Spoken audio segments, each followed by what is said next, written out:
ஒரு தேர்தல் என்று வரும்பொழுது திமுகவுடன் ஒரு முரண்பாடாக ஒரு விலகி போற மாதிரி ஒரு சாயலை ஏற்படுத்திட்டு மறுபடியும் கூட்டணிக்கு அதே கூட்டணிக்கு தான் நீங்க வரீங்க.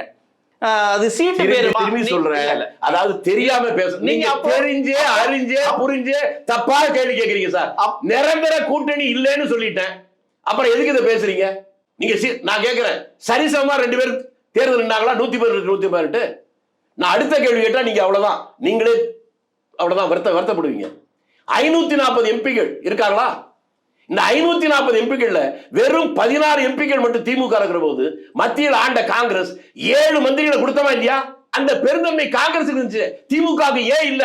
அதை நீங்க கேட்டீங்கன்னா நீங்க நடுலையா? இதுதான் நான் முதல் கேள்வியே நான் வச்சேன். இந்திய காங்கிரசுக்கும் தமிழக காங்கிரசுக்கும் வேறுபாடு இருக்கா அப்படின்னு நான் முதல் கேள்வியே இல்ல. நீங்க திரும்பியும் புரியாத மாதிரியே பேசிட்டீங்க. காங்கிரஸ் இருந்த பெருந்தன்மை திமுக ஏன் இல்லைன்னு கேக்குறேன். 540ல 16 எம்பிகளுக்கு 7 மந்திரி கொடுத்த காங்கிரஸ், இங்க 234 தான் எம்எல்ஏ, எங்களுக்கு 18 எம்எல்ஏ இருக்கு. நீங்க 2 மந்திரி கொண்டு கேட்டா இது பெரிய தப்புன்றீங்க. என்ன சார் உங்க நியாயம்?